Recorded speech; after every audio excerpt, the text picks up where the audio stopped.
Bonjour à tous et bienvenue dans la chaîne, j'espère que vous allez bien. C'est le début des vacances, n'hésitez pas à vous abonner et à appuyer sur la petite cloche qui vous permet d'être notifié dès que je sors une nouvelle vidéo.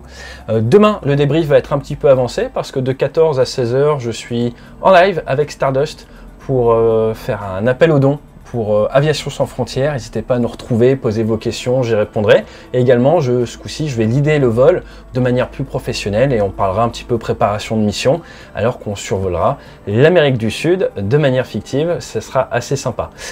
Aujourd'hui, qu'est-ce qu'on va faire? Eh bien, je vais vous parler d'un livre plus qu'exceptionnel, La guerre tombée du ciel, de Nadège et Jean-François Kaufmann, qui pèse son poids. C'est vraiment une belle bête, des éditions nombre 7 tout simplement.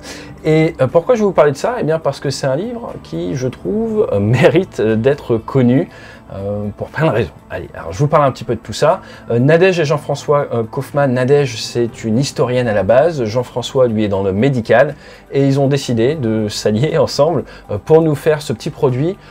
Pourquoi l'aéronautique? Eh bien parce que le grand-père de Jean-François, eh bien tout simplement était pilote sur Potez 6311, a après quitté la France pour rallier l'Angleterre lors de la Seconde Guerre mondiale. Donc il a été élevé dans ce berceau un petit peu aéronautique. Et ils ont voulu prendre un prisme très particulier qu'on retrouve là sur le devant, tome 1, Auvergne-Rhône-Alpes, 1939-1943. Donc c'est vraiment les événements de la Seconde Guerre mondiale vus depuis la région Auvergne-Rhône-Alpes. Et moi, ce qui m'a vraiment bluffé avec ce bouquin, eh bien, c'est le niveau de détail et d'anecdotes. Alors, je sais pas vous, moi j'adore les anecdotes historiques, c'est vraiment mon truc. Et ce que je vous propose, c'est de partager un petit peu autour de certaines de ces anecdotes. Pour la petite histoire, ils m'ont fait l'énorme plaisir de me demander de leur faire une préface. Donc l'idée, c'est quoi? C'est je vous parle un petit peu du prisme, de la méthodologie qu'ils ont mis en place, qui est vraiment très bien en termes d'analyse des événements, et surtout le souci du détail et de l'anecdote. Donc merci à eux. Et aujourd'hui, on va regarder un petit peu en détail. Donc on est en 1940, leur chapitre sur les derniers jours de la bataille de France dans le ciel de région Rhône-Alpes-Auvergne. Et pourquoi? Parce que on retrouve la photo là, qui est la photo de couverture que Jean-François a colorisée. Une photo qui est assez sympa où on voit un sergent. On voit le sergent René Breton qui regarde brûler son avion après des petits soucis alors qu'il est en train de partir de l'Est vers le Sud-Ouest. Une photo assez originale. Et le 6311, le Potez, est un petit peu le héros de plusieurs histoires. Des fois le héros un peu malgré lui. Et j'aime beaucoup, vous allez voir cette illustration. Voilà, une illustration complètement merveilleuse, 24 juin 1940. Et là, vous voyez une illustration de Julien Camp, qui leur a fait plusieurs illustrations exclusives. Julien Camp, que vous pouvez retrouver dans certaines bandes dessinées. Et là, vous voyez ce Potez 6311, le numéro 187 du groupement de reconnaissance qui est pris en chasse par un BF-109 que l'on voit derrière. Et vous avez justement le petit récit de qu'est-ce qui s'est passé. Le gunner derrière, là, le mitrailleur a fini avec des balles dans les jambes. Et ils ont réussi à s'enfuir en se cachant, d'après le compte-rendu du pilote, dans le brouillard. Si vous ne connaissez pas la définition du brouillard, c'est moins d'1 km de visibilité. Brume, c'est 1 à 5 km de visibilité.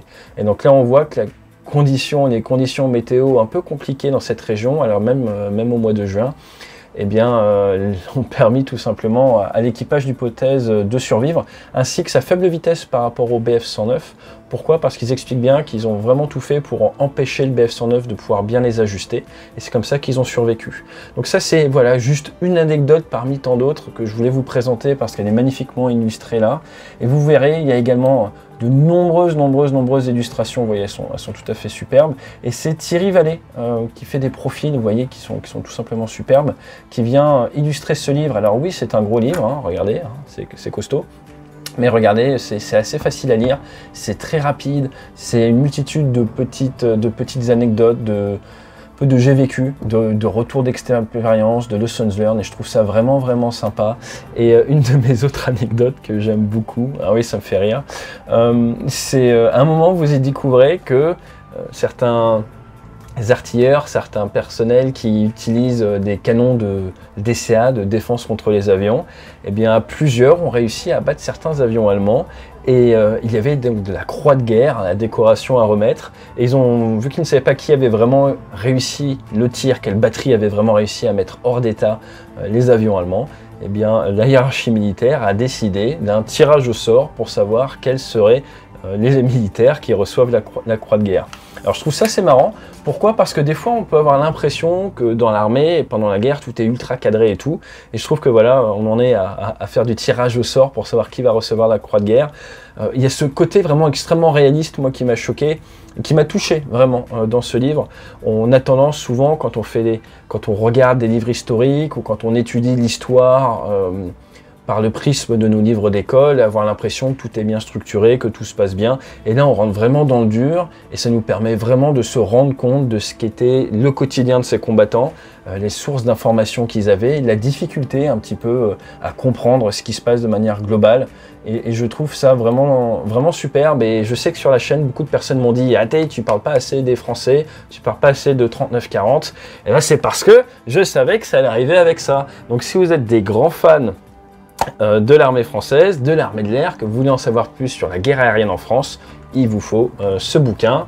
Et comment vous le procurez? Alors il se vend très bien, je suis très content pour eux, il est sorti le 4 décembre, ils en ont déjà vendu plus d'1 millier d'exemplaires je crois, enfin c'est vraiment mérité, c'est vraiment un très beau bouquin que je peux que vous recommander. Et je vous mets en dessous là dans le commentaire les liens pour pouvoir le commander et ou autre. Et n'hésitez pas dans les commentaires à me faire des retours. Ils vont travailler sur le 2e tome, donc n'hésitez pas à les débriefer aussi, hein, leur faire preuve de vos retours d'expérience, ce que vous appréciez dans le livre et toutes ces choses-là. Et ça leur permettra de vous faire un deuxième tome encore plus intéressant. Mais ça va pas être facile, hein. Je pense que ça va leur prendre du temps.